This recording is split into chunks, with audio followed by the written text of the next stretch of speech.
We live?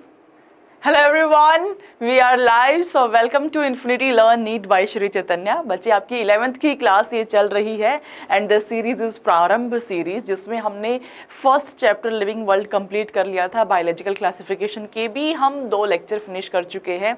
Classification systems क्या होते हैं, we are done with that. 2 kingdom क्या था, क्या प्रॉब्लम्स उसके सामने आई, देन हमने 3 किंगडम को लॉन्च किया, फिर 4 को, देन 5 को, and finally the most accepted one is your 5 kingdom classification system, according to which we have total 5 kingdom, जिसमें सारे ऑर्गेनिजम्स को हमने रख दिया है। We have Monera number 1, we have Protista, we have Fungi, we have Plantae and we have Animalia. So Monera में आपने exclusively सारे प्रोकैरियोट्स को रखा है। प्रोटिस्टा में हमने किस ऑर्गेनिज्म को रखा है उसके बारे में आज हम बात करेंगे, एंड उस ऑर्गेनिज्म के साथ में हम ये भी डिस्कस करेंगे बच्चे कि जो ऑर्गेनिज्म आपके प्रोटिस्टा में आते हैं क्या वो प्लांट के जैसे है, क्या वो एनिमल के जैसे है, और अगर उनकी लाइकलीहुड प्लांट के जैसे ज्यादा है तो हमने उसको प्रोटिस्टा में क्यों रख दिया है, हमने क्यों उसको एनिमिलिया में रख दिया है। तो डिस्कस करते हैं प्रोटिस्टा को डिटेल में। यहां से आपका एक क्वेश्चन जरूर आ जाता है, स्पेसिफिकली आपका डायटम्स वाले पार्ट पर। डायटम से आपसे क्वेश्चन पूछ लेगा डायटोमेशियस अर्थ क्या होता है, या आपसे पूछ देगा डायटोमाइट क्या होता है, या आपसे पूछ देगा कि जो आपके डायटम्स के अंदर सेल्स प्रेजेंट है वो किस टाइप की सेल्स प्रेजेंट होती है।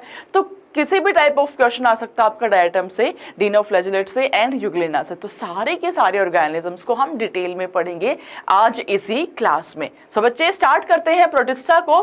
प्रोटिस्टा, ये जितने भी ऑर्गेनिज्म आप देख पा रहे हो ये सारे के सारे ऑर्गेनिज्म को हम रखते हैं प्रोटिस्टा के अंदर।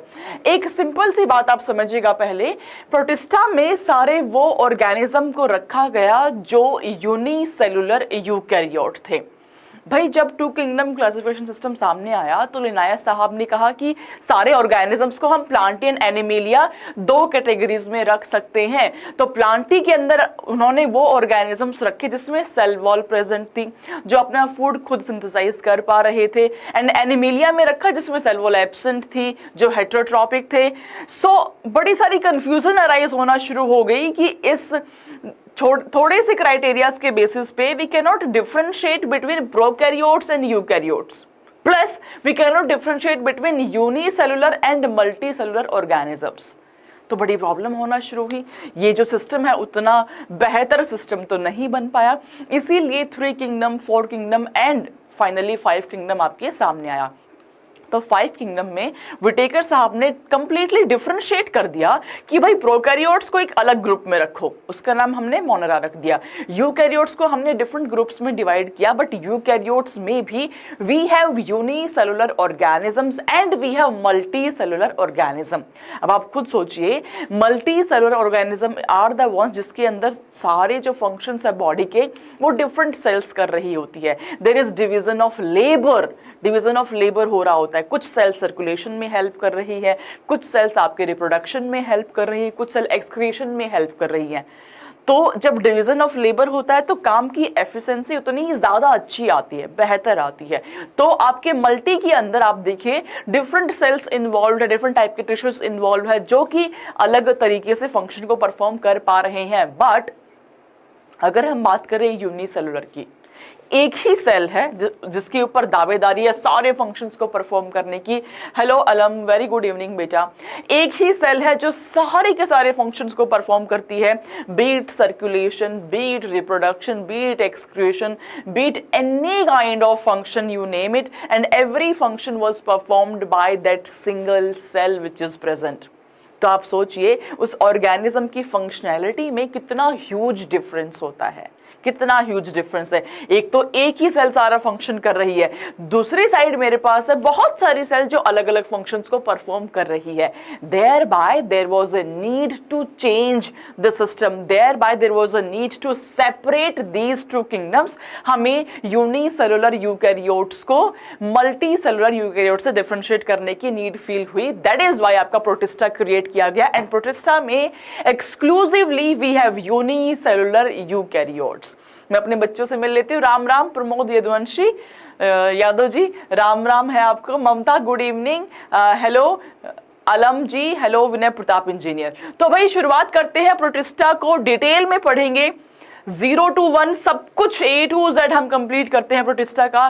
प्योरली एनसीईआरटी बेस्ड आपकी पढ़ाई होने वाली है। तो बच्चे एक सिंपल से रिक्वायरमेंट है मेरी क्लास की, आप अपनी नोटबुक अपना पेन साथ में लेकर के बैठेगा और जो जो मैम पढ़ा रही है उसको आप साथ साथ में लिखते चलिएगा, ये आपको इंश्योर करना है। उसके अलावा ये टॉपिक जब पढ़ लोगे मुझसे, इस पे बेस्ड कितने भी क्वेश्चंस तुम लगा लो, चाहे प्रीवियस ईयर क्वेश्चंस हो, चाहे आप कोई भी मॉक टेस्ट पेपर लगा लो, every question you will be able to solve, that a promise, that's a promise, ठीक है, दैट्स अ प्रॉमिस, ऑलराइट। चलिए जी, तो भाई हम स्टार्ट कर रहे हैं प्रोटिस्टा के कुछ कैरेक्टरिस्टिक्स। क्लासिफिकेशन सिस्टम सामने इसलिए आए क्योंकि हम चाहते थे कि सारे ऑर्गेनिजम्स को ना कुछ क्लास में डिवाइड कर दिया जाए।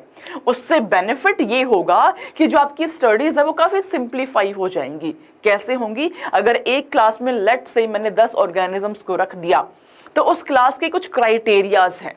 जैसे कि मैंने कहा कि एक क्राइटेरिया इसका ये है कि it has to be unicellular eukaryote, ठीक बात है। तो उस क्लास में सिंस मैंने उस ऑर्गेनिज्म को रखा है तो उस क्लास के प्रॉपर्टीज ही उस ऑर्गेनिज्म की प्रॉपर्टीज होंगी, ये बात आप मान के चलो। तो दैट्स व्हाई मेरी जो स्टडीज है वो काफी सिंप्लीफाई हो जाती है। तो बच्चे आपके प्रोटिस्टा के अंदर सारे के सारे सिंगल सेल्ड यूकैरियोट्स को रखा गया, मतलब जो मैम आपको बोल रही है कि यूनिसेलुलर यूकैरियोट्स को रखा गया, right? They are placed under protista. Now boundaries of this kingdom are not well defined. सुनिएगा ध्यान से, सभी साइंटिस्ट के बीच में ना थोड़ी सी लड़ाई होना शुरू हो गई। किसी साइंटिस्ट ने कहा कि भाई क्लोरीला तो प्लांट है, एल्गी लाइक ऑर्गेनिज्म है, तो इसको प्लांटी में रख देते हैं। लेकिन किसी साइंटिस्ट ने कहा कि भाई क्लोरीला ठीक है, प्लांटी है, बट ये यूनिसेलुलर यूकैरियोट है, इसको प्रोटिस्टा में रखा जाए। सिमिलरली एनिमल के केस में भी लड़ाई होना शुरू हुई। अमीबा, कहा भाई इसको एनिमल में रखो, लेकिन वो आपका यूनिसेलुलर यूकैरियोट है इसलिए इसको प्रोटिस्टा में रखा गया। तो साइंटिस्ट में ना बड़े ही एक वो वॉर सा स्टार्ट हो गया कि किसी साइंटिस्ट के लिए जिस ऑर्गेनिज्म को प्लांटी में रखना चाहिए, किसी दूसरे साइंटिस्ट के हिसाब से उस ऑर्गेनिज्म को प्रोटिस्टा में रखना चाहिए।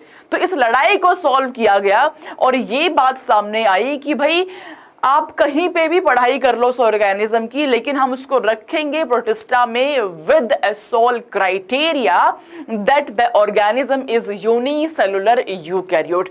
अगर मेरा कोई भी ऑर्गेनिज्म यूनिसेलुलर यूकैरियोट है तो मैं उसको उठा के प्रोटिस्टा में रख दूंगी। अब उसके बारे में उसकी प्रॉपर्टीज चाहे आप एल्गी वाले पार्ट में पढ़ लो, चाहे आप एनिमल वाले पार्ट में पढ़ लो, कोई प्रॉब्लम नहीं है। दैट इज वाई आपकी एनसीईआरटी कहती है कि जो बाउंड्रीज है ना इस किंगडम की, they are not well defined, वो वेल डिफाइंड बाउंड्रीज नहीं है। जैसे फंजाई में हमें पता है कि सारे ऑर्गेनिजम्स ऐसे होंगे जो अब्जॉर्प्टिव मोड ऑफ न्यूट्रिशन को फॉलो करते हैं, जो आपका हेट्रोट्रॉपिक मोड है, ऐसा आपका यहाँ पे नहीं है। कोई भी ऑर्गेनिज्म जो प्रोटिस्टा में है वो प्लांट के जैसा भी हो सकता है, फंजाई के जैसा भी हो सकता है, एनिमल के जैसा भी हो सकता है, राइट। तो ये जो किंगडम है ये एक लिंक फॉर्म कर देता है, it forms a link with the others dealing with plant, animal and fungi. ये एक बहुत ही बेहतर सा एक लिंक बना देता है।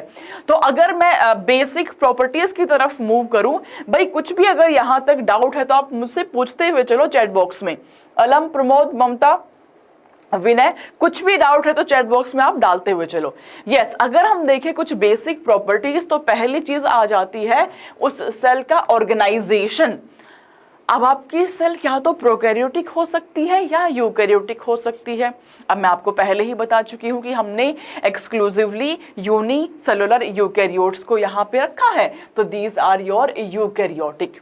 अब एक मोटे तौर पे समझाऊं तो यूकैरियोटिक का मतलब ये हुआ कि they are having advanced type of nucleus. जो न्यूक्लियस आपका है वो एडवांस्ड है। What do I mean by advanced nucleus, what do I mean by primitive और एडवांस्ड न्यूक्लियस। एडवांस्ड न्यूक्लियस का मतलब ये हुआ कि आपका न्यूक्लियस में डबल मेम्ब्रेन बाउंड ऑर्गेनेलीज है, न्यूक्लियर मेम्ब्रेन है जो कि 2 आपकी प्रेजेंट है, हर तरह की मेम्ब्रेन, हर तरह के ऑर्गेनेलीज आपको देखने को मिलेंगे, कोई डाउट नहीं है, ठीक है।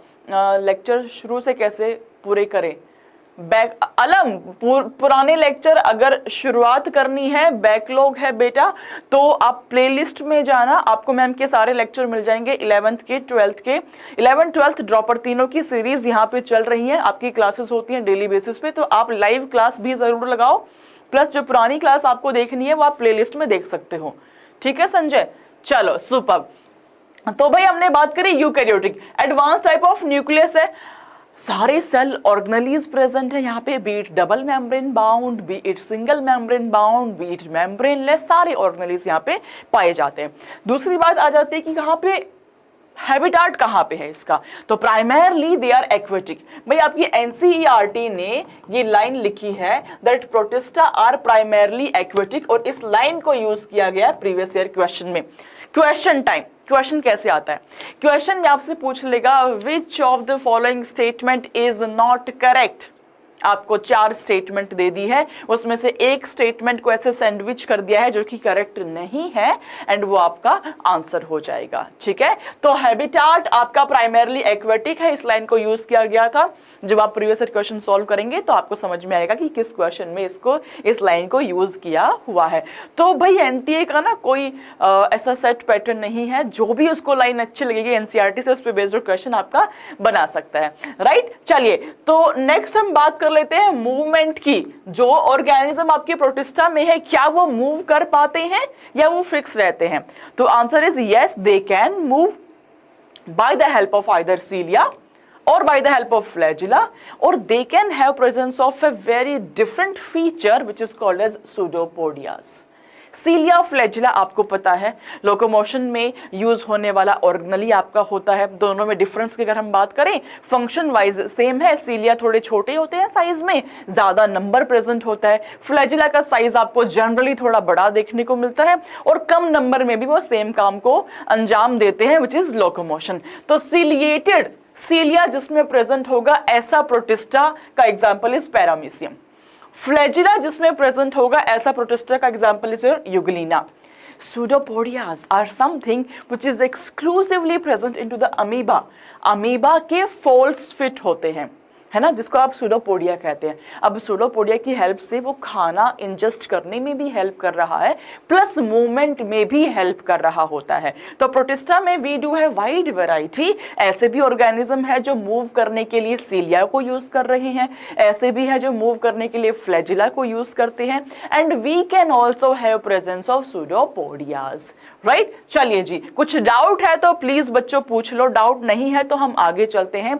डाउट नहीं है, समझ आ रही है सारी चीजें, तो सेशन को लाइक जरूर करो, इसको शेयर करके अपने सारे फ्रेंड्स को बुला लो कि यहाँ पे हम बैठ के टॉपर बनने की तैयारी कराई जाती है चैनल पे, तो बैठ के एक सेम एनर्जी के साथ में सब लोग पढ़ाई करेंगे। नो दिक्कत, कोई आपत्ति, सुविधा में कोई खेद? हाँ जी, यस। तो बायोलॉजिकल क्लासिफिकेशन का प्रोटिस्टा नामक टॉपिक पे आज फतेह हासिल होगी। ठीक है, कोई दिक्कत, कोई आपत्ति कुछ नहीं है। चलो सुपर, आगे बढ़ जाते हैं। फिर भाई हम बात करें अगर न्यूट्रिशन की, मैंने मोनेरा में आपको एक बड़ी ही अच्छी सी बात बताई थी, और मैंने आपको समझाया था संजय बेटा biological classification is the chapter का name and protista is the topic का नेम। ठीक है, ठीक है, हाँ चलो। तो मैंने बच्चों आपको मोनेरा में एक बड़ी ही अच्छी लाइन ऑफ एनसीईआरटी याद करवाई थी कि जो मैक्सिमम डाइवर्सिटी है ना, maximum diversity in terms of nutrition आपकी मोनेरा में देखने को मिलती है। याद आया?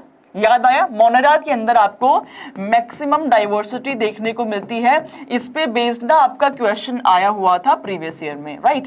अब अगर हम बात करें प्रोटिस्टा की, तो प्रोटिस्टा में भी we can have autotrophic organism and we can also have heterotrophic type of organism. दोनों में डिफरेंस अगर मैं बताऊं तो autotrophic organisms are the ones which are capable to synthesize their own food, जो अपना खाना खुद बना सकते हैं, जो अपना खाना स्वयं बनाने में सक्षम है, उसको आप ऑटोट्रॉपिक कह देते हैं। वेयरएज कुछ ऐसे लेथार्जिक लोग भी हैं जो अपना खाना स्वयं नहीं बना पाते हैं, किसी और पे डिपेंडेंसी को शो करते हैं, चाहे वो डेड ऑर्गेनिज्म से अपना फूड ले, चाहे वो किसी लिविंग ऑर्गेनिज्म से अपना फूड ले, उसको आप हेटेरोट्रॉपिक कह देते हैं। तो बच्चे मोनेरंस में we had autotrophic as well as heterotrophic, दोनों टाइप ऑफ ऑर्गेनिज्म प्रेजेंट थे। प्रोटिस्टा में भी we can have autotrophic and heterotrophic. अब आपके जहन में सवाल आना चाहिए कि मैम ये डिफरेंट कैसे हुआ? आपने मोनेरा को मैक्सिमम डाइवर्सिटी क्यों बोल दिया? रीजन बीइंग जो यहाँ पे ऑटोट्रॉपिक मोड है, it can also exist in 2 different forms. पहला तो ये which is your photo autotrophic, ऐसे ऑर्गेनिज्म जो अपना फूड स्वयं सिंथेसाइज कर रहे हैं, बट जो एटीपी है, जो एनर्जी है, वो सनलाइट से लेते हैं, दैट्स वाई फोटो ऑटोट्रॉपिक। दूसरे मेरे आ जाते हैं जी कीमो ऑटोट्रॉपिक, ऐसे ऑर्गेनिज्म जो केमिकल रिएक्शन से एनर्जी को लेते हैं एंड देन अपना फूड सिंथेसाइज करते हैं, उसको आप कीमो ऑटोट्रॉपिक कह देंगे। मोनेरा में we can have photo autotrophic and chemo autotrophic, both the type of organism. यहाँ पे आपको फोटो ऑटोट्रॉपिक ही मेजरली देखने को मिलेगा। So that is the difference, that's why मैं मोनेरा में मैक्सिमम डाइवर्सिटी कहती हूँ और यहाँ पे मैं मैक्सिमम नहीं कहती हूँ। Am I clear? नमस्ते प्रताप इंजीनियर जी, हम बहुत अच्छे हैं, आप कैसे हैं बेटा? ठीक है, डन। तो न्यूट्रिशन वाइज अगर हम देखें बच्चे, तो ऑटोट्रॉपिक एंड हेटेरोट्रॉपिक दोनों मोड ऑफ न्यूट्रिशन पाए जाते हैं। What about reproduction? क्या ये ऑर्गेनिज्म रिप्रोड्यूस करके अपने ही टाइप ऑफ एंटिटीज को प्रोड्यूस कर पाते हैं? Answer is yes. We can have asexual type, we can have sexual type also. दोनों में डिफरेंस की अगर हम बात करें तो बच्चे सेक्सुअल के अंदर there has to be fusion of the gamete, जो गैमीट आपके बन रहे हैं उसको फ्यूज होना is important. Formation of gamete is possible in asexual also, but fusion of gamete is something which is specific to your sexual type of reproduction only. तो sexual में अगर आपके गैमीट फ्यूज हुए एंड ज़ाइगोट का formation हुआ, उसको आप sexual type of reproduction कहते हैं।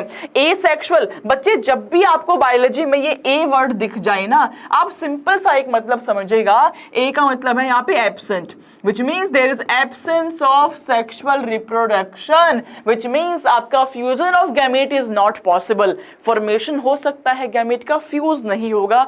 fuse नहीं होगा तो variations नहीं आएंगी, variations अगर नहीं आएंगी तो आपके clones produce होना शुरू हो जाएंगे। इंग्लिश मीडियम, अच्छा जी ठीक है संजय, अंग्रेजी और हिंदी में प्रॉब्लम है। Alam teaching style is, thank you very much बेटा, thank you Vinay Pratap, thank you, lots of love to both the बच्चाज, थैंक यू सो मच। तो समझ आ रहा होगा आपको, हमने बात करी न्यूट्रिशन की, ऑटोट्रॉपिक हेट्रो दोनों मोड पाए जाते हैं। हमने बात करी रिप्रोडक्शन की, एसेक्सुअल सेक्सुअल दोनों पाए जाते हैं, दोनों में डिफरेंस क्या है ये हमने समझ लिया। चलते हैं जी आगे। अब मैंने कहा कि प्रोटिस्टा की बाउंड्रीज डिफाइन नहीं है। जो ऑर्गेनिज्म आपकी प्रोटिस्टा में लाई करते हैं वो प्लांट के जैसे भी हो सकते हैं, वो फंजाई के जैसे भी हो सकते हैं, वो एनिमल के जैसे भी हो सकते हैं। अब पढ़ते टाइम पे हम अपनी स्टडीज को सिंप्लीफाई अगर करना चाहते हैं तो हम जो भी प्रॉपर्टीज यहाँ पे देखेंगे प्रोटिस्टा की, उसको रिलेट कर लेंगे कि हाँ जी plant algae chlorella is algae, तो एल्गी लाइक उसमें क्लोरोफिल ए मॉलिक्यूल प्रेजेंट होगा तो वो फोटोसिंथेसाइज कर पाएगा। तो इस तरीके से आप उसको कोरिलेट कर सकते हैं। तो प्रोटिस्टा में बच्चे majorly we can have plant like organism, we can have number 2 fungi like organism and we can also have animal like organism. Examples देख लेते हैं। प्लांट लाइक की अगर हम बात करें, मेरे chrysophytes, very very very very important topic. Chrysophyte पे बहुत सारे क्वेश्चंस आपको सॉल्व करने को मिल जाएंगे, बहुत ज्यादा इंपॉर्टेंट टॉपिक है। Then we have dinoflagellate number 2, then we have euglenophyta. ठीक है, ये तीनों के तीनों आपके प्लांट लाइक ऑर्गेनिज्म होते, प्लांट लाइक प्रोटिस्टा होते हैं। तो तीनों में आपका क्लोरोफिल मॉलिक्यूल पाया जाएगा, हेंस ये तीनों ही आपके ऑटोट्रॉपिक मोड को शो करेंगे। Number 1। Number 2, fungi like organism भी होते हैं, जैसे कि आपका स्लाइम मोल्ड हो गया, जैसे कि आपका slime mold. We can also have animal like, जैसे कि आपका प्रोटोजोएंस हो गया। अब हम इन पांचों कैटेगरीज को डिटेल में पढ़ते हैं कि क्राइसोफाइट को मैम ने इतना इंपॉर्टेंट क्यों बोल दिया, ऐसे किस टाइप के क्वेश्चंस आते हैं, ऐसी क्या बातें हैं एनसीईआरटी में जो हमें समझने की आवश्यकता है क्राइसोफाइट्स में। चलिए जी शुरुआत करते हैं क्राइसोफाइट से। सो chrysophytes are the organisms which includes your diatoms number 1 and your golden algae desmid number 2। Chrysophyte में आपका डायटम्स एंड डेस्मिड दोनों चीजें आ जाती हैं। अच्छा, एग्जामिनर कहां पे फंसाता है आपको? आपको समझ आ गया कि डायटम से क्वेश्चन आता है हर साल, तो आपने डायटम्स की सारी बातें अच्छे से याद कर ली कि कैसे वो पेट्री प्लेट के जैसे फिट हो जाता है, कैसे डायटोमेशियस अर्थ का फॉर्मेशन होता है, माइनिंग करके हम क्या बनाते हैं, आप समझ गए। नाउ एग्जामिनर को भी पता है कि आप डायटम से समझ चुके हो इस चीज़ को, तो आपसे क्वेश्चन में क्राइसोफाइट पूछ देगा। तो बच्चे अगर क्वेश्चन में क्राइसोफाइट भी लिखा है तो it is also referring to your diatoms, वो भी डायटम्स को ही रेफर वहां पे कर रहा है। तो डायटम्स एंड डेस्मिड्स से दोनों आपके क्राइसोफाइट्स में आते हैं। हैबिटाट की अगर हम बात करें बच्चे तो फ्रेश वाटर भी हो सकते हैं एंड मरीन एनवायरनमेंट में भी पाए जाते हैं। मैं आपको बता चुकी हूँ जो प्रोटिस्टा है वो प्राइमरली एक्वेटिक ही है। अब एक्वेटिक में फ्रेश वाटर हो या मरीन एनवायरनमेंट हो, दोनों में ही आपके क्राइसोफाइट्स पाए जाते हैं। ऑलराइट, तो चलिए जी थोड़ा डायटम्स के बारे में डिटेल में समझ लेते हैं। आई विल टेल यू कि एक एक लाइन जहां से आपका क्वेश्चन पूछा जाता है एग्जाम में। डायटम्स की जो बॉडी सेल है उसको आप फ्रेस्ट्यूल कहते हैं। क्या बोला बच्चों? फ्रेस्ट्यूल बोला। डायटम्स की बॉडी सेल को फ्रेस्ट्यूल बोला। जो सेल वॉल है वो दो थिन ओवरलैपिंग शेल्स बनाती है, और जो थिन ओवरलैपिंग शेल्स हैं वो आपस में इतना परफेक्टली फिट हो जाती है जैसे कि आपका सोप बॉक्स, जैसे कि आपकी पेट्री प्लेट। देखा घर में जो साबुनदानी होती है या आप लेबोरेटरी में एक्सपेरिमेंट करते हो, पेट्री प्लेट आपने देखा होगा, नीचे वाली प्लेट ऊपर वाली प्लेट में परफेक्टली फिट हो जाती है। तो डायटम्स में भी आपकी जो सेल वॉल है वो परफेक्टली फिट हो जाती है। वी हैव एपिथीका ऊपर वाला, वी हैव हाइपोथीका नीचे वाला, दोनों परफेक्ट फिट बना देती है, जिसको कि आप डायटम्स कहते हैं। तो डायटम्स की सेल को मैंने फ्रेस्ट्यूल कहा। जो सेल वॉल है वो दो थिन ओवरलैपिंग शेल्स बनाती है, जिसको कि मैं एपिथीका एंड हाइपोथीका कहती हूं। एपिथीका अपर वाला हो गया बच्चे एंड हाइपोथीका आपका नीचे वाला हो गया। They both will fit together just like a soap box and the petri plate. Am I clear? Am I clear? तो सेल वॉल आपकी दो थिन ओवरलैपिंग शेल्स प्रेजेंट होती। आगे चलते हैं जी। सेंटर में अगर मैं बताऊं ये आपकी डायटम है, सेंटर में आपका लार्ज न्यूक्लियस प्रेजेंट होता है and this large nucleus is suspended bye cytoplasmic strands like this. ये आपके साइटोप्लाज्मिक स्ट्रैंड्स हैं बच्चे, और सेंटर में आपका लार्ज न्यूक्लियस ऐसे सस्पेंड करता हुआ प्रेजेंट होता है। तो भाई ममता अगर हम बताएं आपको, सेंटर में न्यूक्लियस है is suspended bye the help of cytoplasmic strands. Nucleus is surrounded by the large central vacuole also. Centre में आपका लार्ज सेंट्रल वैक्यूल भी है जो न्यूक्लियस को सराउंड करता हुआ प्रेजेंट है। ये जो आपके डायटम्स है ना ये माइक्रोस्कोपिक होते हैं and they will float passively in the water current. Very important line, very important line, previous year question में इस्तेमाल किया गया इस लाइन को भी और इसके नेक्स्ट लाइन को भी। तो माइक्रोस्कोपिक है एंड ये पैसिवली फ्लोट करते हैं in the water current. Very important. Now listen to me very carefully. सारे बच्चे सारी डिस्ट्रक्शन को साइड में रख के मेरी बात ध्यान से सुनेंगे कि जो सेल वॉल है it is made up of silica. वो सिलिका से मिलके बना हुआ होता है एंड सिलिका की जो शेल्स हैं ये इनडिस्ट्रक्टिबल होती है, आप इसको तोड़ नहीं सकते हो, ये टूट नहीं पाती है। वेरी इंपॉर्टेंट लाइन, क्वेश्चन भी सॉल्व कराऊंगी। Cell wall is made up of silica, और जो सिलिका की शेल्स हैं ये इनडिस्ट्रक्टिबल होती है and they accumulate at the sea bed. आप सोचेगा कि सिलिका अगर आप तोड़ ही नहीं पा रहे हैं तो जब डायटम्स की डेथ हो जाएगी तो सी बेड पे नीचे एक्यूमुलेट होना शुरू हो जाती है, आपकी सिलिका की लेयर पूरी बन जाती है। यस, तो सेल वॉल में क्या प्रेजेंट है बच्चों, चैट में बताओ। सेल वॉल में प्रेजेंट है आपकी सिलिका। जो ये सी बेड पे एक्यूमुलेट हो गई, आप इसको छोड़ दो बिलियंस ऑफ ईयर्स के लिए, तो जो एक्यूमुलेशन है over billions of year it is referred to as diatomaceous earth. इसको आप डायटोमेशियस अर्थ कहते हैं। दोबारा सुनो मैंने क्या बोला। मैंने कहा कि जो डायटम्स हैं उसकी सेल को आपने फ्रेस्ट्यूल कहा, उसके जो सेल वॉल है उसमें सिलिका प्रेजेंट होता है। We have two layers, epitheca and hypotheca, which fits together perfectly just like a petri plate और just like a soap box, perfectly fit हो जाता है वो, ठीक है। अब ये सेल वॉल में जो सिलिका प्रेजेंट है वो इनडिस्ट्रक्टेबल है, आप उसको तोड़ नहीं सकते हो। So what will happen, over the period of time वो सारी सिलिका इकट्ठा होना शुरू हो जाती है आपके सी बेड पे।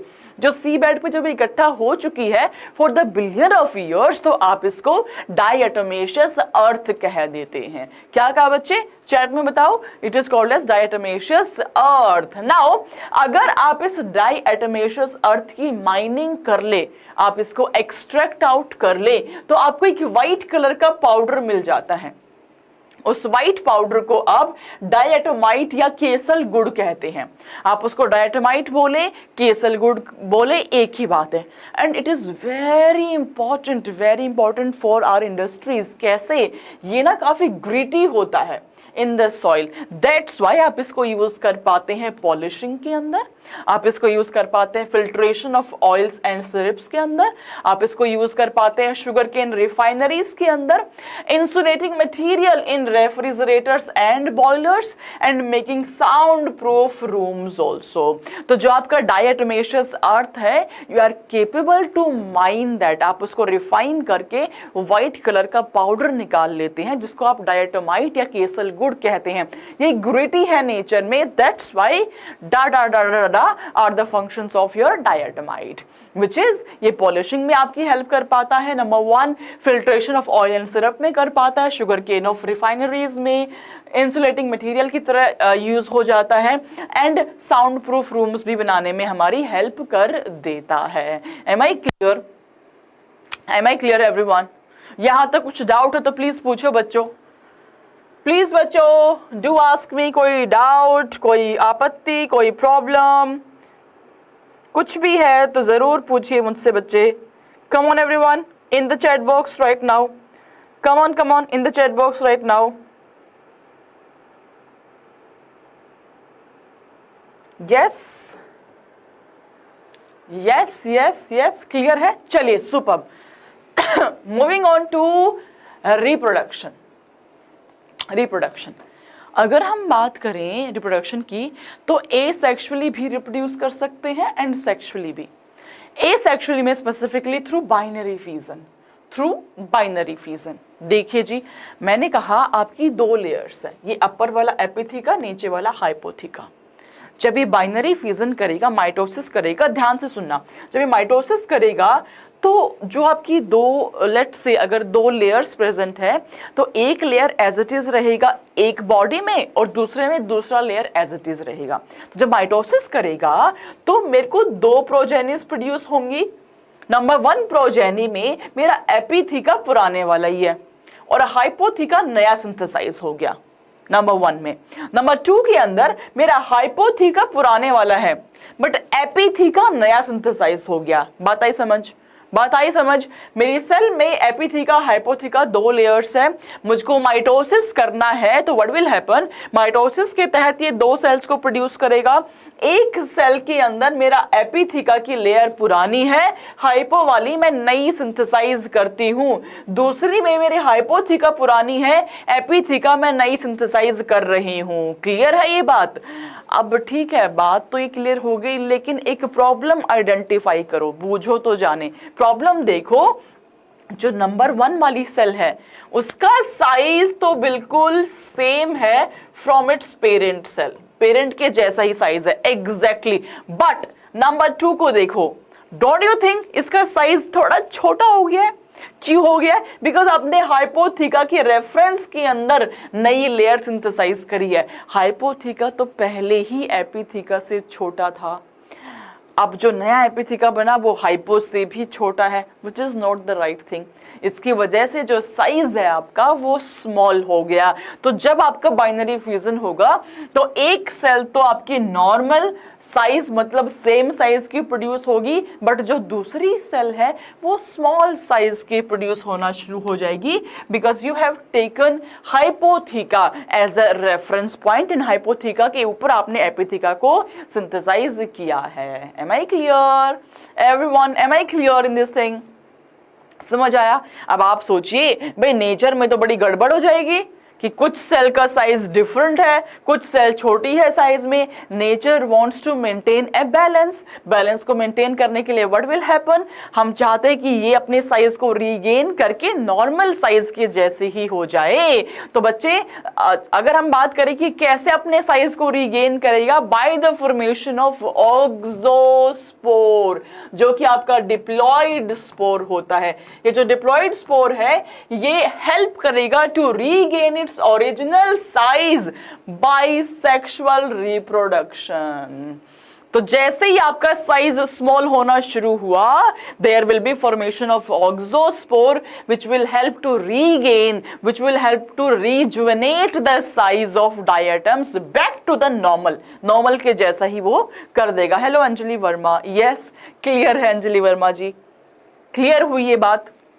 बताओ मुझे चैट बॉक्स में, am I clear in this thing? Clear हुआ ये चीज? तो there will be formation of auxospore जो कि आपका डिप्लॉयड स्पोर है बच्चे, and we will be able to regain the original size. हम ओरिजिनल साइज को रीगेन कर पाएंगे। नेचर में वैसे भी ऐसा तो नहीं चलेगा ना कि किसी सेल का साइज छोटा है, कोई सेल का साइज बड़ा है। Ultimately we want to maintain a balance among all the organism. और एक ही ऑर्गेनिज्म के साइज में वेरिएशन होगा तो ये तो एकदम आउट ऑफ द लीग बात हो जाएगी। ठीक है, चलो जी, ये बात किसको समझ में नहीं आई प्लीज मुझसे पूछो, अदरवाइज हम कुछ क्वेश्चन सॉल्व करते हैं।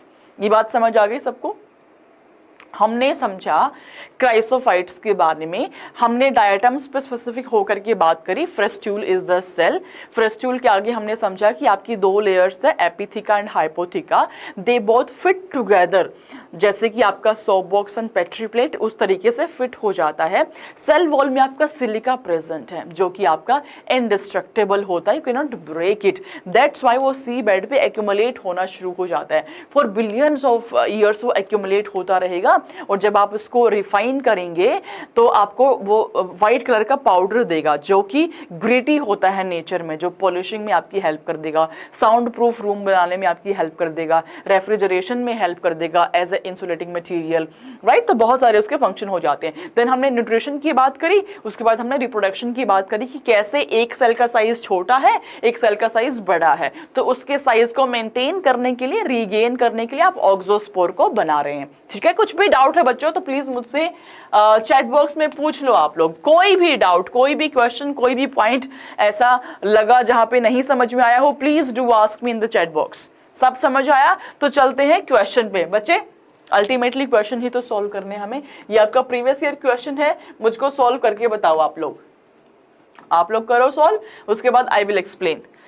क्वेश्चन में आपसे पूछा है सेलेक्ट द रॉन्ग स्टेटमेंट, गलत स्टेटमेंट। सबसे पहले तो मैं इसको एज ए कीवर्ड ट्रीट करूंगी, क्रॉस मार्क करूंगी। ममता ने आंसर दे दिया है, वेरी गुड ममता माधुरी। बाकी बच्चे come on come on come on, do let me know the answer in the chat box. Do let me know the answer in the chat box everyone. Just one answer till now so far. Yes, आपसे पूछा है गलत statement. Number 1 statement नहीं, D से पढ़ाई करते चलो। Number D statement, diatoms are microscopic and they float passively in the water. Ma'am ने कहा था ये एनसीईआरटी की लाइन को इस्तेमाल किया गया है प्रीवियस ईयर क्वेश्चन में, याद आ गया? याद आया अंजलि? करेक्ट बात है। Number C, diatoms are chief producers in the ocean. NCERT की लास्ट लाइन आपकी डायटम्स की, very important line, chief producers है ओशन के अंदर, करेक्ट बात है। नंबर बी पे आ जाओ, diatomaceous earth is formed by the cell wall of diatom. बिल्कुल सही बात, बिकॉज जो सेल वॉल है उसमें सिलिका है, एंड जो सिलिका है वो इनडिस्ट्रक्टेबल है, that is why for billion of years वो एक्यूमुलेट होता रहेगा और उसको आप डायटोमेशियस अर्थ कह देंगे। करेक्ट बात है। नंबर ए स्टेटमेंट पे आ जाओ, the walls of the diatoms are easily destructible. आसानी से तोड़ सकते हैं या वो इनडिस्ट्रक्टेबल होती है, आप उसको तोड़ ही नहीं सकते हैं। तो answer is it is indestructible. This is incorrect statement, मतलब आपका गलत statement, which means correct answer, because question में आपसे रॉन्ग स्टेटमेंट ही पूछी हुई थी। तो correct answer will be option number A. Done Anjali, done Mamta, am I clear? Am I clear to all my kids out there? Yes, clear. चले आगे आ जाओ। Superb. Answer is option number A. ये बात हो गई है। नेक्स्ट क्वेश्चन करके बताओ। Next question on your screen, come on everyone, next question on your screen. Mamta, Anjali, superb. Next one. In which group of organisms the cell wall form two thin overlapping shells which fit together? ऐसा कौन सा organism है जिसके अंदर जो आपकी cell wall है वो दो थिन ओवरलैपिंग शेल्स बनाती है जो आपस में परफेक्टली फिट हो जाते हैं? ऐड कर देती हूं, just like your soap box, just like your petri plate, just like your petri plate, right? बताओ जी, ऐसा कौन सा organism? Is it slime molds? Is it euglena? Is it dinoflagellate? हाँ जी, आंसर आना शुरू हो चुके हैं। तो मेरे प्यारे बच्चों, मैंने आपको बताया, समझाया आपको सेम चीज कि जैसे ही आपको याद हो गया कि भैया it is diatoms, diatoms are the ones which will fit together just like a soap box. Question में आपसे पूछ लिया क्राइसोफाइट, तो क्राइसोफाइट ग्रुप में आ जाते हैं मेरे बच्चों दो ऑर्गेनिज्म, एक है आपका डायटम्स एंड दूसरा है आपका डेस्मिड्स। दोनों के दोनों आपके क्राइसोफाइट का पार्ट होते हैं, ठीक है? तो correct answer will be your option number B, which is chrysophytes. Am I clear or am I clear? Am I clear to all my kids out there? Yes or no? Am I clear to all my बच्चास out there? Clear है? Done done. चलो super, आगे चलते हैं। Last question, उसके बाद dinoflagellate समझाऊंगी। Next question, rejuvenescent spore of diatom, ऐसा स्पोर जो साइज को रीगेन करता है, जो रीजुवेनेट करता है, ऐसा स्पोर ऑफ डायटम क्या होगा? थोड़ा रिवाइंड करके समझाती हूँ। जो डायटम्स है आपके, अगर ये एसेक्सुअली रिप्रोड्यूस करे मेरे बच्चों, तो they can do so bye binary fission. Binary fission के तहत वो ऐसा कर सकते हैं। अब बच्चों, बाइनरी फिजन में जब ये कर रहा था तो हमने ये एनालाइज करा कि एक से जो दो सेल्स बन रही है, एक सेल तो सेम साइज का बन जाता है, क्योंकि आपका एपिथीका को एज अ रेफरेंस पॉइंट लिया एंड हाइपोथीका नया सिंथेसाइज हो गया, कोई फाइट नहीं है। बट जो मेरी दूसरी सेल है उसका साइज छोटा है, साइज उसका स्मॉल हो जाता है। ऐसा क्यों हो गया मैम? क्योंकि हमने हाइपोथीका को एज अ रेफरेंस पॉइंट लिया एंड देन एपिथीका को सिंथेसाइज किया, जिसकी वजह से उसका साइज छोटा हो गया। अब नेचर में तो ऐसा काम चलेगा नहीं, नेचर को तो बैलेंस बनाना पड़ेगा। कुछ ऑर्गेनिज्म छोटे साइज की, कुछ ऑर्गेनिज्म बड़े साइज के, ऐसा तो नहीं होगा। तो बैलेंस बनाने के लिए we do have presence of auxospores and that too deployed to regain the original size, to regain the original size। ठीक बात है, ताकि सारे के सारे डायटम्स एक ही साइज के आपके प्रेजेंट हो। Am I clear? Answer would be option number D, diploid and oxospore। बिल्कुल परफेक्ट आंसर किया है ममता ने। ठीक है जी, सुपर। चलिए जी, आगे बढ़ जाते हैं। Next category my dear kids will be dinoflagellate. जो डिनोफ्लैजिलेट है, ये आपके गोल्डन ब्राउन फोटोसिंथेटिक प्रोटिस्टा होते हैं। गोल्डन ब्राउन मतलब कलर चेंज हो सकता है। किस पे बेस करेगा? Based upon the pigments which are present. जो भी पिगमेंट का प्रीडोमिनेंस होगा, that pigment will give its characteristic colour and thereby वही कलर का आपका ऑर्गेनिज्म आपको देखने को मिल जाएगा। तो जो आपके डिनोफ्लैजिलेट है, उसके हैबिटेट की हम बात करें, they are mainly marine, though few are fresh water forms also, but majorly ये मरीन होते हैं। अगर मैं बात करूं कलर्स की, तो देखिए कितना ब्यूटीफुल कलर्स के आपके डिनोफ्लैजिलेट हो सकते हैं। They might be yellow in colour, might be green colour, brown, blue और red, depending upon the main pigment which is present.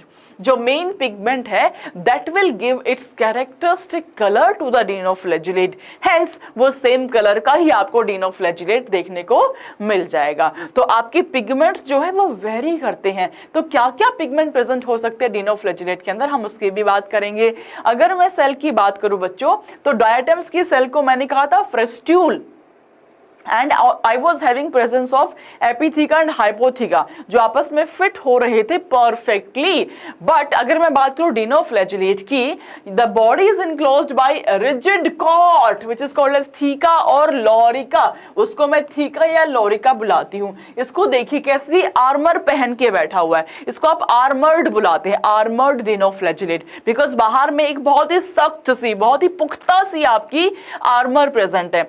Armour बोले तो आपकी अगर आपने महाभारत देखा होगा, है ना, मैं हमेशा महाभारत का एग्जांपल लेती हूँ, तो आपने देखा वो जो योद्धा होते हैं तो बड़े ही भारी भारी से कवच पहन के चल रहे होते हैं, तो जो कवच होते हैं वो उसकी आर्मर होती है। तो सिमिलरली डिनोफ्लैजिलेट की भी ये आर्मर प्रेजेंट होती है, राइट।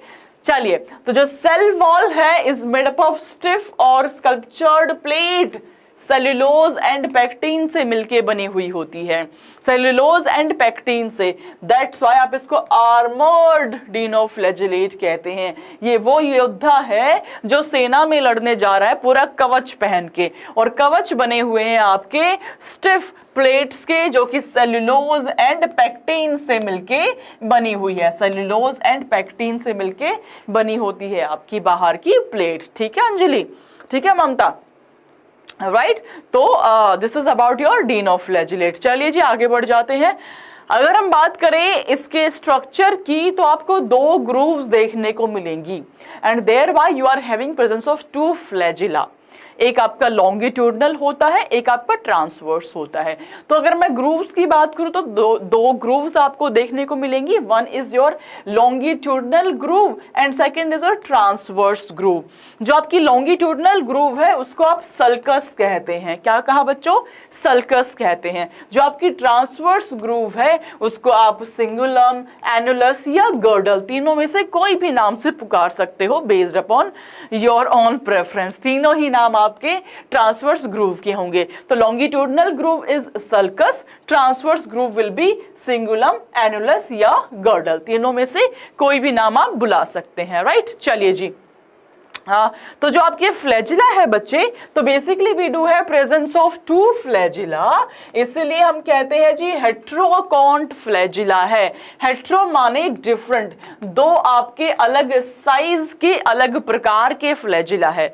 ध्यान से सुनिएगा, मेरे पास दो ग्रूव्स हैं, लॉन्गिट्यूडनल एंड ट्रांसवर्स। सो इन दोनों के अंदर ही आपके फ्लैजिला प्रेजेंट है, लॉन्गिट्यूडनल में भी, ट्रांसवर्स में भी। आप सोचिए, दोनों फ्लैजिला राइट एंगल पे प्रेजेंट है। एक फ्लैजिला ऐसे है, दूसरा फ्लैजिला ऐसे प्रेजेंट है, राइट एंगल पे प्रेजेंट है, लॉन्गिट्यूडनल एंड ट्रांसवर्स। फ्लैजिला का काम है लोकोमोशन करना, तो ये वाला फ्लैजिला भी लोकोमोशन करना चाहेगा, ये वाला फ्लैजिला भी लोकोमोशन करना चाहेगा। तो since they both are present at right angle, जब दोनों ही फ्लैजिला मूव करना चाहेंगे तो एक स्पिनिंग मूवमेंट आपको देखने को मिलेगा। जो ये स्पिनिंग मूवमेंट दिख रहा है उसको आप व्हर्लिंग व्हिप कहते हैं, व्हर्लिंग व्हिप कहते हैं। Very very very important, very important बच्चों, this is called as whirling whip. तो जो दो आपके फ्लैजिला है, लॉन्गिट्यूडनल वाला जो नैरो स्मूथ डायरेक्टेड है, एंड आपका ट्रांसवर्स वाला जो रिबन लाइक है, ये दोनों राइट एंगल पे प्रेजेंट है, एंड ये एक स्पिनिंग मूवमेंट को शो कर रहा है, जिसको कि आप व्हर्लिंग व्हिप कह देते हैं। Very very very important point बच्चों, ये इरेज कर देते हैं हम इसको, and yes, am I clear why it is whirling whip, है ना। दोनों राइट एंगल पे प्रेजेंट है, ये भी मूव करेगा, ये भी मूव करेगा, तो thereby you will be having spinning वाला मूवमेंट, स्पिन करना शुरू कर देगा, which is called as whirling whips. ठीक है, चलिए, ये काफी बार क्वेश्चन में पूछा जाता है आपका, ये फ्रीक्वेंटली आस्क्ड क्वेश्चन है आपका, व्हाट इज व्हर्लिंग व्हिप, क्यों हो रहा है व्हर्लिंग व्हिप, है ना। याद नहीं होता तो सिंपल सी बात बताती हूँ। आपने कभी वॉशिंग मशीन का एडवर्टीजमेंट देखा है? वर्लपूल वर्लपूल और ऐसे घूमता हुआ दिखाता है, तो that is basically the spinning moment जिसको कि वो डेजिग्नेट कर रहा होता है। तो that's why this is whirling whips. ठीक है, चलो सुपर, आगे बढ़ जाते हैं भाई। अगर हम बात करें ऑर्गेनाइजेशन की डिनोफ्लैजिलेट में, सो इट विल बी मीजोकैरियोटिक। अब आप कहेंगे मैम कैसे बात कर रहे हो, हमने प्रोकैरियोटिक सुना है, हमने यूकैरियोटिक सुना है ना ममता, सुना होगा ना वो वर्लपूल वर्लपूल। हमने प्रोकैरियोटिक सुना है, हमने यूकैरियोटिक सुना है, बट ये मीजोकैरियोटिक क्या एक नई चीज बात आ गई है, तो समझ लेते हैं। मीजोकैरियोटिक के अंदर होता क्या है कि जो आपका न्यूक्लियस है वो रिलेटिवली काफी बड़े साइज का प्रेजेंट होता है, तो it is relatively larger in the size. It has condensed chromosomes even in the interphase. Chromosomes do not have their histone protein. तो मोटे तौर पे अगर न्यूक्लियस आपका काफी अच्छे खासे बड़े साइज का प्रेजेंट हो तो वो आपका मीजोकैरियोटिक सेल कहलाती है। भाई मेरे पास 3 टाइप की सेल्स हैं, प्रोकैरियोटिक जहां पे कि primitive type of nucleus present है, जहां न्यूक्लियस के अराउंड में न्यूक्लियर मेम्ब्रेन ही नहीं प्रेजेंट होती है, जो मेरा न्यूक्लियस उसको मैं न्यूक्लियोइड या इंसेपिएंट न्यूक्लियस बुला देती हूँ, नंबर 1 साइड में करो। नंबर 2 यूकैरियोटिक, जहां पे मेरा advance type of nucleus present है, जहां न्यूक्लियर मेम्ब्रेन भी है मेरी एंड आपका सेंटर में न्यूक्लियोलस भी प्रेजेंट है, ये सारी चीजें होगी आपकी यूकैरियोट्स की। देन थर्ड मेरे पास आ गया मीजोकैरियोटिक, जहां पे न्यूक्लियस आपका रिलेटिवली काफी लार्ज साइज का प्रेजेंट होगा, उसको आप मीजोकैरियोटिक कह देते हैं। राइट एवरीवन, तो भाई बात कर लेते हैं पिगमेंट्स की। ऐसे क्या पिगमेंट्स प्रेजेंट है जिसके रहते आपके डिफरेंट कैरेक्टरिस्टिक कलर्स हमें देखने को मिल जाते हैं डिनोफ्लैजेलेट में। So we can have chlorophyll A, C, carotenoids and xanthophylls. तो basically this is the carotenoid जो कि कलर डिसाइड कर रहा है। मैं फिर से बता देती हूं, the main pigment which is present in the dinoflagellate will decide the characteristic color of that organism। वही डिसाइड करेगा कि क्या उस ऑर्गेनिज्म का कलर हो जाएगा, ठीक है, बिकॉज पिगमेंट से ही तो आपको रिफ्लेक्शन मिलेगी एंड वही आपका कलर डिफाइन करेगा, ठीक है। हाँ जी, चलिए जी, now let's move ahead to a very important phenomena जिसको कि आप रेड टाइड कहते हैं। रेड टाइड बच्चे, रेड सी क्या है मैंने मोनोरेंस में बता दिया। What is red tide? चाहे हम बात करें रेड सी की, चाहे हम बात करें रेड टाइड की, चाहे हम बात करें एल्गल ब्लूम की, बात वही है, बस जो ऑर्गेनिज्म कॉज कर रहा है वो डिफरेंट है। आपके रेड टाइड के अंदर जो कॉजेटिव ऑर्गेनिज्म है दैट विल बी योर गोनोलेक्स गिम्नोडियम। ये दोनों जो कि आपके रेड डिनोफ्लैजेलेट है, अगर समुद्र में अपने आप को पूरा ऐसे फिनोमिनल ग्रोथ कर दे, फिनोमिनल ग्रोथ अगर कर दे इन सच ए वे कि जो नीचे रहने वाले ऑर्गेनिज्म है उनको ऑक्सीजन ही नहीं मिल पाए रेस्पायर करने के लिए, तो अगर वो रेस्पायर ही नहीं कर पाएंगे तो एक्वेटिक लाइफ जो है वो डेड होना शुरू हो जाएगी। तो इसीलिए इस फिनोमिना को आप रेड टाइड कह देते हैं। सेम विद द रेड सी कि आपकी एक्वेटिक लाइफ डेड होना शुरू हो जाती है because of the phenomenal growth of some specific organism जो कि पूरा सी के ऊपर ऐसे स्प्रेड होके प्रेजेंट है। अब आप खुद सोचिए, अगर सी के ऊपर इतना स्प्रेड हो गया है, बहुत फिनोमिनल ग्रोथ है, तो बाहर से ऑक्सीजन आपकी जा ही नहीं पाएगी, एक्वेटिक लाइफ धीरे धीरे धीरे धीरे फिनिश होना शुरू हो जाएगी। तो दैट्स व्हाई ये नेचर के लिए अच्छी प्रोसेस तो नहीं है, be it red tide, be it red sea, be it algal bloom, ठीक है। क्वेश्चन टाइम, क्वेश्चन मैम कैसा आएगा आप ये बता दो।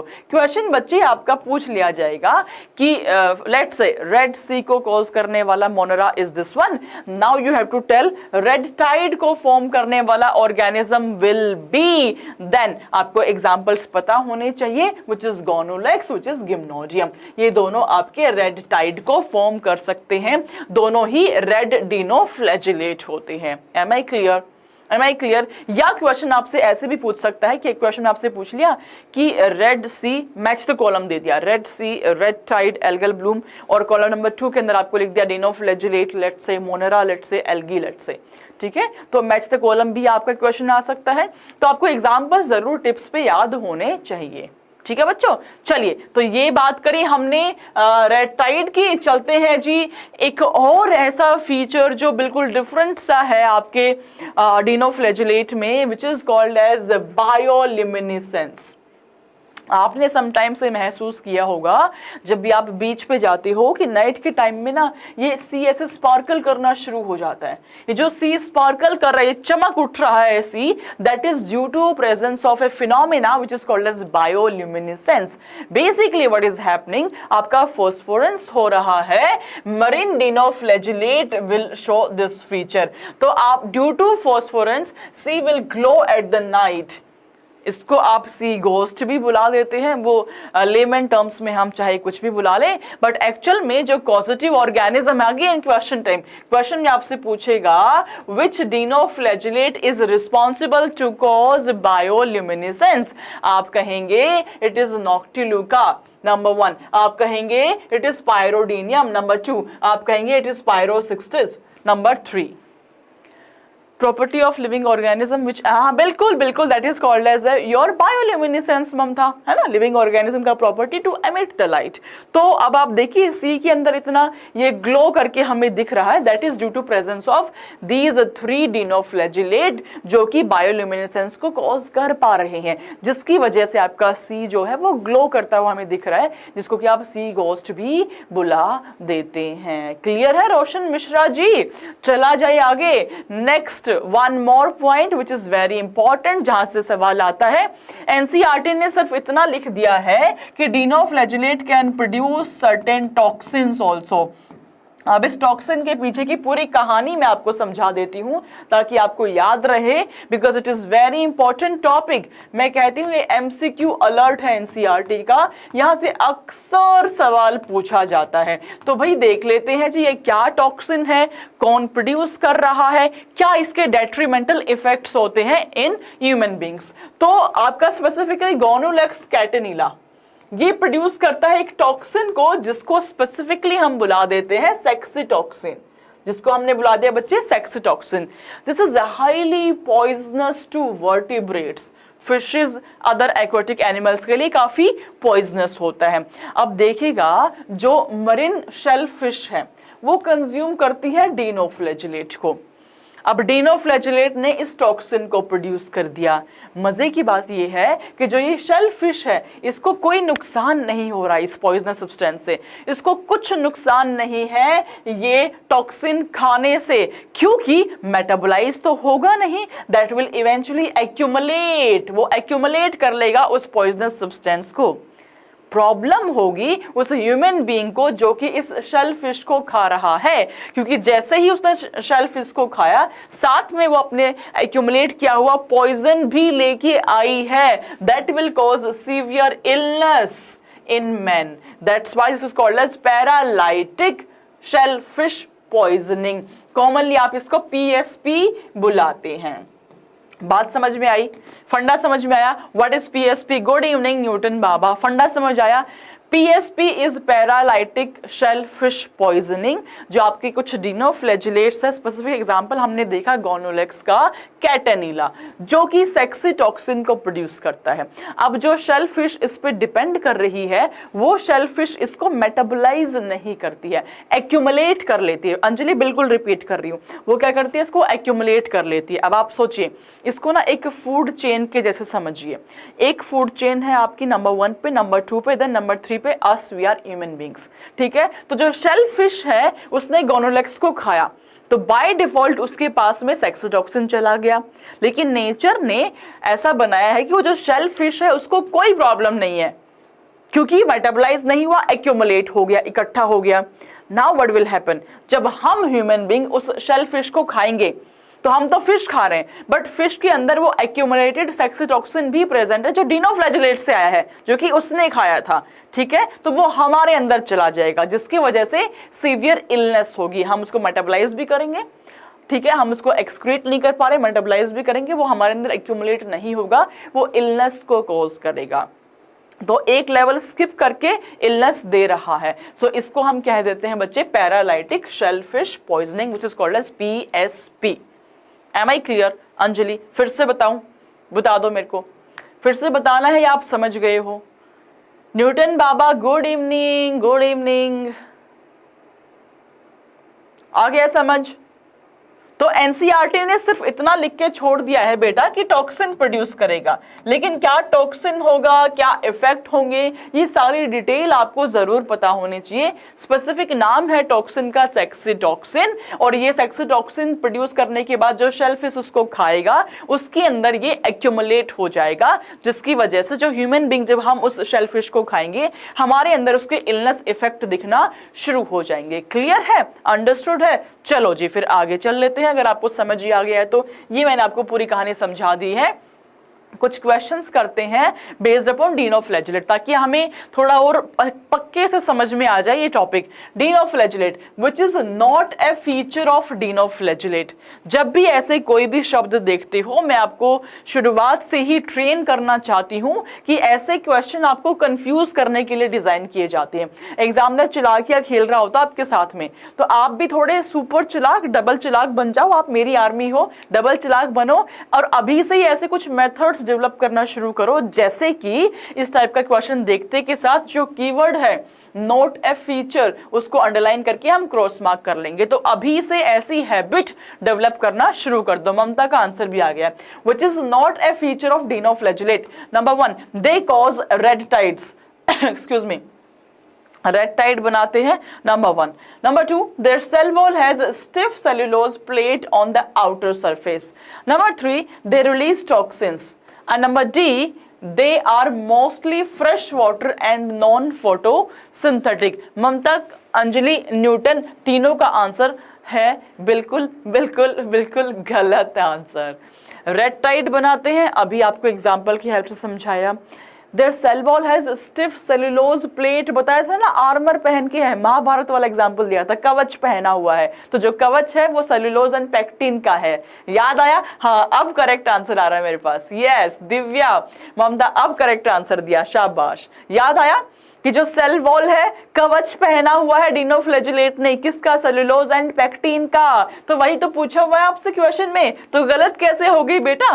क्वेश्चन में तुमसे नॉट ए फीचर पूछा है, जो फीचर नहीं है। ये है, बिल्कुल है। Number C, they release toxin. Yes of course, अभी डिटेल में हमने समझा saxitoxin is the name, और जो कि पैरालाइटिक शेलफिश पॉइजनिंग में भी को कॉज करता है। नंबर डी देखो, नंबर डी देखो, they are mostly fresh water and non photosynthetic. वो वाली स्लाइड दिखाऊं जिसमें मैंने स्टार्टिंग में आपको बता दिया था कि मेरे डायटम्स, मेरे डिनोफ्लैजेलेट एंड मेरे यूग्लिना, ये तीनों ही फोटोसिंथेटिक होते हैं। यूग्लिना में तो और ही अच्छी मजे की चीज होती है, अभी समझाऊंगी तुमको। यस, आ गया बात समझ? तो they are photosynthetic without any exception, ठीक बात है। तो ये नंबर डी स्टेटमेंट आपकी गलत स्टेटमेंट है। मैं चेक कर रही थी कितना तुम लोग सुन रहे हो मुझे ध्यान से, है ना? तो थोड़ा पहले समझा दी थी ये बात, but yes they are photosynthetic. Correct बात है जी, करेक्ट बात है। अब गलती नहीं करेंगे, आ जाओ इसी बात पे। आंसर ऑप्शन नंबर डी हो गया। नेक्स्ट पे आ जाओ, फटाफट से आंसर करो। यस मैम, फटाफट से आंसर करो, है ना? चलो next question, come on come on come on come on everyone. Next question, sea water glows during night. Night के टाइम पे ग्लो कर रहा है, mainly due to occurrence of, क्या चीज ऐसी प्रेजेंट है जिसकी वजह से ग्लो कर रहा है? डायरेक्ट क्वेश्चन है। न्यूटन, ममता का करेक्ट आंसर आ चुका है। अंजलि, दिव्या बताओ जल्दी फटाफट से बेटा। सी वाटर ग्लो करता है due to presence of Noctiluca. मैंने बताया था बच्चे, एग्जाम्पल बेस्ड सवाल आते हैं तो एग्जाम्पल आपको अच्छे से याद होने चाहिए। अंजलि करेक्ट आंसर, ठीक है। एग्जाम्पल आपको अच्छे से याद होने चाहिए, बिकॉज बॉटनी में मोर और लेस आप देखो, चाहे मॉर्फोलॉजी को उठा लो, एनाटॉमी को उठा लो, एग्जाम्पल बेस्ड क्वेश्चन ही आपसे ज्यादा पूछे जाते हैं। दिव्या करेक्ट है, शाबाश बेटा। चलो सुपर, नेक्स्ट पे आ जाओ, आगे चलते हैं बच्चे। नेक्स्ट ऑर्गेनिज्म इज जो यूग्लिना, बड़ा ही मजेदार सा ऑर्गेनिज्म है। इसमें ना सेल वॉल प्रेजेंट नहीं है और बहुत ही फ्लेक्सिबल होता है ये। तो इसमें ना पेलिकल प्रेजेंट है, which is a protein rich layer instead of cell wall that makes their body flexible. Cell wall तो एब्सेंट है। अब भाई देखो, डायटम्स के अंदर जो सेल वॉल थी, सिलिका प्रेजेंट था। डिनोफ्लैजेलेट में जो सेल वॉल थी, सेलुलोज एंड पेक्टिन प्रेजेंट था। यहाँ पे सेल वॉल है ही नहीं, प्रेजेंट ही नहीं है। तो we do have presence of protein rich layer, जिसको कि आप पेलिकल बुलाते हैं, जो कि फ्लेक्सिबिलिटी देता है, which makes the body flexible. Now they are biflagellate, दो फ्लैजिला प्रेजेंट होते हैं इसमें। जो नेक्स्ट लाइन आपको बताने जा रही हूं, it is very important line of NCERT. ये बहुत बहुत बहुत इंपॉर्टेंट लाइन एनसीईआरटी की। They are heterotrophic in absence of sunlight, otherwise they are phototrophic. Otherwise they are phototropic. Given the choice they will choose phototrophic, but अगर sunlight नहीं present है, बेचारा adjust कर लेता है, कहता है कि सनलाइट नहीं है कोई प्रॉब्लम नहीं है, I will do heterotrophism, I will extract out my food from certain other organism. तो अगर चॉइस दिया गया तो फोटोट्रॉपिक है, चॉइस नहीं है तो हेट्रोट्रॉपिक है। मैम बायो को याद नहीं रहती, रॉबर्ट्स ऑफ वाइस टाउन 9 तो तुमने इतना शानदार रख दिया है ना रॉबर्ट्स, तो भाई रॉबर्ट्स बायो को भी रॉब कर लो तुम, है ना। याद तुम्हारी अप्रोच डिफरेंट है, याद क्यों करना है बेटा, बायो इतना ब्यूटीफुल सब्जेक्ट है, समझने वाली चीज़ें हैं, समझते हुए रिलेट करते हुए चलो, अपने आसपास की चीज़ों से रिलेट करो उसको, जितना आप रिलेट करोगे, जितना आप विजुलाइज करोगे, इमेजिन करोगे, उतना ही आसान आपको ये सब्जेक्ट लगेगा, क्योंकि पूरा नेचर ही बायोलॉजी है, आप बायोलॉजी, पेरेंट्स बायोलॉजी, हम बायोलॉजी, एवरीथिंग इज बायोलॉजी, ठीक है। तो याद करने वाली अप्रोच मत रखो, समझने वाली अप्रोच रखो। दिल से कोई चीज करते हो तो उसको बर्डन फील नहीं होता कि मुझे याद करना पड़ेगा, दिल से आप करते हुए चले जाते हो, तो दिल लगा लो बायो के साथ में, ठीक है। आसान लगेगी और मजा भी आएगा, कब तुम नीट क्लियर कर गए तुम्हें पता भी नहीं चलेगा। चलो तो हम बता रहे थे, अंजलि कह रही मैम एग्जाम्पल, बेटा अभी तुमने शुरुआत करी है अपनी क्लासेस की, मेरे साथ साथ मैम जो भी एग्जाम्पल्स बताती है उस पेज के ऊपर स्टिकी नोट पे लिखते हुए चल लो। जैसे आज की क्लास का मैं एग्जाम्पल दूं, तुमने मेरे साथ क्लास लगाई, पूरी क्लास के बाद में तुमको समझ में आना चाहिए कि मैम मुझको रेड सी का एग्जाम्पल याद करना है, मैम मुझको टॉक्सिन का एग्जाम्पल याद करना है, तो एक स्टिकी नोट लो, जो चीजें एग्जाम्पल वाली है उसको लिख लो और उस सेम नोट्स के ऊपर साइड में उसको लगा दो। तो जब उसको साइड में आप लगा दोगे तो अगली बार जब भी आप उस पेज को देखोगे आपको स्टिकी नोट दिखेगा, आपको एग्जाम्पल दिखेगा। जितनी बार एग्जाम्पल आपकी आंखों के सामने आएगा उतना ज्यादा आपको एकदम ब्रेन में इम्प्रिंट हो जाएगा, आपको उसको याद करने की आवश्यकता नहीं पड़ेगी, आपको रट्टे नहीं मारने हैं। याद करोगे तो इवेंचुअली भूल जाओगे एग्जाम में। अभी कितना पढ़ रहे हो कोई फर्क नहीं पड़ता, एग्जाम में कैसा परफॉर्म करोगे वो बेस्ड होता है इस चीज पे कि उस टाइम कितना क्वेश्चंस को सॉल्व कर पा रहे हो। आपकी ओएमआर शीट ही तो डिसाइड करेगी कितना आपको आता है, ठीक है। तो इसीलिए जितना हो सके उसको अपनी आंखों के सामने से निकालते रहोगे, पूरे साल भर आपके सामने एग्जाम्पल्स आते रहेंगे, आपको पता भी नहीं चलेगा कब आपको याद हो गई है सारी चीजें, ठीक है। What are the ways to remember? बेटा दिव्या रिमेंबर मत करो, अभी मैंने समझाया आपको, याद करना, रिमेंबर करना क्यों करना है आपको याद, है ना। आप समझ लो उस चीज को, समझ जाओगे, जहन में उतर जाएगा, फिर आपको बिल्कुल भी याद करने की आवश्यकता नहीं पड़ेगी, रिमेंबर वाला वर्ड ही भूल जाओगे तुम।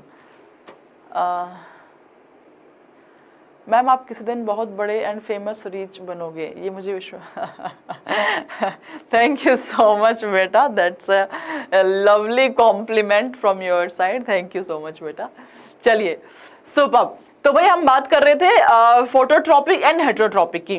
तो जो यूग्लिना है बड़ा ही एडजस्टिंग सा ऑर्गेनिज्म है, इफ गिवन द चॉइस तो ये चूज करेगा फोटोट्रॉपिज्म, ये सनलाइट को लेगा एंड अपना फूड स्वयं सिंथेसाइज कर लेगा। But if you do not have the choice, आपके पास सनलाइट नहीं है, देन व्हाट विल हैपन, ये अपना हेटेरोट्रॉपिक मोड को टर्न ऑन कर लेगा इन एब्सेंस ऑफ सनलाइट एंड अपना फूड सिंथेसाइज तो नहीं कर पा रहा बट अपने फूड का जुगाड़ कर लेगा, ठीक है। तो बड़ा ही एडजस्टिंग सा ऑर्गेनिज्म है which is your Euglena, and this feature is something which is very different from rest of the organism. ये इतना अलग फीचर है जो आपको कहीं पे देखने को नहीं मिलेगा। बच्चों एक और चीज मैं आपको समझाती हूं, जो भी चीज रेयर है, जो भी चीज थोड़ा एक्सेप्शनली डिफरेंट है, वहां से क्वेश्चन जरूर बन जाता है। तो ये कुछ डिफरेंट सी चीज है कि क्या तो कोई ऑर्गेनिज्म ऑटोट्रॉपिक मिलेगा या हेटेरोट्रॉपिक मिलेगा। ऐसा ऑर्गेनिज्म आप देख रहे होंगे जिसके पास चॉइस है, अगर सनलाइट है तो ऑटोट्रॉपिक, नहीं है तो हेटेरोट्रॉपिक। तो ऐसा टाइप ऑफ इंफॉर्मेशन पे क्वेश्चन जरूर आपका आ जाता है, ठीक है। तो ये बातें तो आपको जरूर समझ में आनी चाहिए डिटेल के अंदर, राइट। तो पिगमेंट जो है बच्चे वो आइडेंटिकल है टू द प्लांट, जो प्लांट में पाया जाता है वैसा ही पिगमेंट है, that's why they are capable to synthesize their own food. Euglena को आप देख लो किस तरीके से आपका यूग्लिना मूव कर पाता है, ये आपका फ्लैजिला है जो आप देख रहे हो ना, ये फ्लैजिला है जिसके इंपैक्ट में ये मूव कर पा रहा है। चलिए जी, next is slime molds, next is your slime mold. Ma'am botany की क्लास कब रहती है? बेटा बॉटनी की क्लासेस आपकी चैनल को सब्सक्राइब कर लो, बेल आइकन को हिट कर लो, आपको मिल जाएंगी क्लासेस। दूसरी बात, मैम का टेलीग्राम चैनल भी है बायोगुरु बीना राव, आप उसको ज्वाइन कर लो। हर क्लास में वहाँ पे पोस्ट कर देती हूँ। टाइमिंग आपकी 12:30 एंड 6 PM, और ये वाली क्लास आपकी 8 PM पे होती है। तो ये 3 टाइम फिक्स कर लो, बायोगुरु बीना राव को आप ज्वाइन कर लो, आपके पास सारे नोटिफिकेशन आ जाएंगे। चिंता की कोई आवश्यकता आपको नहीं रहेगी, बस क्लास में आ जाना। बस मुझे एक ही चीज चाहिए बेटा आपसे कि आप कंसिस्टेंसी मेंटेन रखो। आप पेन एंड पेपर के साथ में आओ, सत्संग सुनने नहीं आओ, पेन लेकर के पेपर लेके प्योर सीरियस बैठ के पढ़ाई करो। बस मुझे अपना एक 1 आवर दो और फिर आप देखना रिजल्ट्स कितने आपके फ्रूटफुल होंगे। ठीक है, चलो हम बात करें स्लाइम मोल्ड्स की। तो स्लाइम मोल्ड्स बच्चे सेप्रोफिटिक होते हैं। सेप्रोफिटिक ऐसे ऑर्गेनिज्म जो गले सड़े सब्सटेंस पे डिपेंड करते हैं, उसको आप सेप्रोफिटिक कहते हैं। They form an aggregation which is called as plasmodium. Now don't get confuse, ये मलेरिया वाला प्लाज्मोडियम नहीं है, उससे आप कंफ्यूज बिल्कुल भी नहीं होइए। They form an aggregation which is called as plasmodium under suitable conditions. जो प्लाज्मोडियम है आपका, ये डिफरेंशिएट करता है and forms fruiting bodies with the spore. ये फ्रूटिंग बॉडीज बनाता है विद द स्पोर।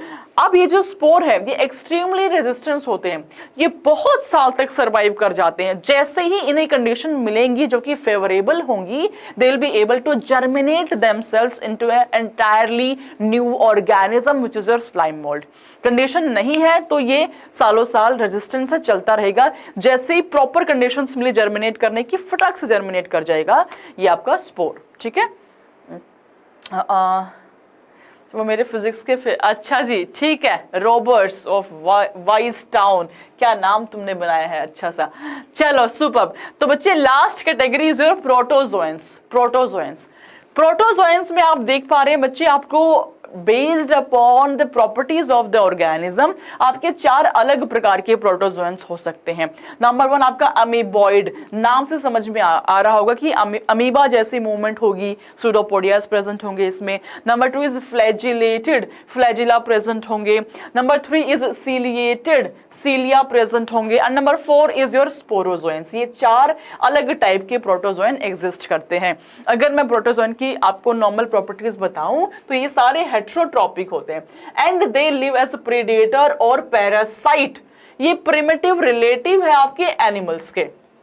मैंने बताया ना, कुछ प्रोटिस्टा ऐसे हैं जो प्लांट के जैसे प्रॉपर्टीज को शो करते हैं, कुछ ऐसे हैं जो फंजाई लाइक प्रॉपर्टीज को रखते हैं, और कुछ ऐसे हैं जो एनिमल लाइक प्रॉपर्टीज को रख रहे होते हैं। तो इट इज द वन जो एनिमल का आपका प्रिमिटिव है, जो एनिमल लाइक प्रॉपर्टीज को शो कर रहा है। तो वी हैव अमीबॉइड जो कि अमीबॉइडल मूवमेंट को शो करते हैं। आपको पता है सूडोपोडियास प्रेजेंट होते हैं एंड कैसे वो मूव कर पाता है। ठीक है, नंबर 2 इज योर फ्लैजिलेटेड, जिसमें फ्लैजिला प्रेजेंट हो, लिशमेनिया फ्लैजिला प्रेजेंट है। इसका जो पैरासिटिक फॉर्म है लाइक ट्रिपैनोसोमा, जो कि स्लीपिंग सिकनेस कोज करता है। Very important line of NCERT, यहां मैं लिख रही हूं एमसीक्यू अलर्ट। इस लाइन से काफी बार सवाल पूछा गया है बच्चे, एग्जाम्पल बेस्ड क्वेश्चन। अब देखो, मैम ने आपको सिंप्लीफाई करके दे दिया, मैम ने बता दिया कि ये लाइन से एनसीईआरटी के क्वेश्चन आपके आते हैं। अब आपके सिर्फ इतना फर्ज बनता है कि ये जो एग्जांपल मैम बताती जाती है, सेम डे स्टिकी नोट पे लिख के आप उसी चैप्टर के नोट्स के साथ में रख लो। इतना तो कर सकते हो यार, है ना, डॉक्टर बनने के लिए निकले हो, इतना तो तपना पड़ेगा, बिना तपे कुछ भी नहीं मिल पाएगा। ठीक है, आप सोचो कि मैं मेहनत भी ना करूं, मैं डॉक्टर भी बन जाऊं, 21 लाख बच्चों में 1 लाख में नाम मेरा भी हो, उसके लिए बहुत मेहनत करनी पड़ती है ना। आपको ये फालतू बातें मैं नहीं बोल सकती हूँ कि हाँ बड़े आराम से बन जाओगे, ऐसा नहीं है, मेहनत करोगे तो ही बनोगे। ठीक है, तो स्टिकी नोट पे सारे एग्जाम्पल्स को जरूर लिख के रखा करो। चलो जी, स्लीपिंग सिकनेस पे अक्सर सवाल आता है, आपको ध्यान रहना चाहिए कि इट इज ट्रिपैनोसोमा जो कि कॉजेटिव ऑर्गेनिज्म है। नाउ सीलिएटेड, सीलिया फीडिंग में भी हेल्प कर रहे हैं, मूवमेंट में भी हेल्प कर रहे हैं। सीलिया जो है they have a cavity which is gullet, जो ओपन होती है outside the cell surface. Example आपका paramecium, very common example is paramecium. Last but not the least is your sporozoans. ये इन्फेक्शियस स्पोर लाइक स्टेज इनकी life cycle में जरूर होती है। प्लाज्मोडियम जो मलेरिया को कोज करता है। अच्छा, यहाँ तो एक लाइन लिखी है, बट आपको पता है कि आपको बाद में प्लाज्मोडियम पढ़ना है डिटेल में, and this is a topic जिससे हर साल एक क्वेश्चन आपका जरूर आएगा। ह्यूमन हेल्थ एंड डिजीज के अंदर इस टॉपिक को डिटेल में हम पढ़ेंगे जरूर। ठीक बात है बच्चों। तो हमने प्रोटोजोन्स को ये 4 कैटेगरीज में देख लिया। कुछ भी डाउट है तो प्लीज आप मेरे से पूछ जरूर लो, कोई भी डाउट है क्लास में, कुछ डाउट है तो प्लीज पूछो, डाउट नहीं है, आपको बेनिफिट हुआ तो सेशन को लाइक करो, अपने फ्रेंड्स के साथ में शेयर करो, सारे ग्रुप्स में, बाकी सारे दोस्तों को भी बुला लो, सेम एनर्जी से सारे टॉपर्स बैठ के पढ़ाई करेंगे यहाँ पे, तो बात कुछ अलग ही होगी। ठीक है, तो last but not the least, ma'am आपको हमेशा होमवर्क क्वेश्चन देके जाती है, तो ये होमवर्क क्वेश्चन है आपका, इसको आप इसका आंसर इस सेशन के कमेंट सेक्शन में आप जरूर करिएगा, मैं पर्सनली मॉनिटर करूंगी, एंड जिसका अच्छा कमेंट होगा, सही जवाब दिया होगा, उसको मिलेगा मैम की तरफ से shout out in the next class. Alright everyone, तो अपना ख्याल रखो, मिलते हैं मंडे को, तब तक के लिए जितने टॉपिक्स करा चुकी हूँ पढ़ लेना एनसीईआरटी से। ऑलराइट बच्चों, bye everyone, see you on Monday. कोई डाउट हो तो कमेंट्स में डाल देना। बाय, मस्त रहो, खुश रहो, स्वस्थ रहो, व्यस्त रहो, त्रस्त मत हो, परेशान मत हो, खुश रहो हमेशा। God bless you all, love you all, bye everyone.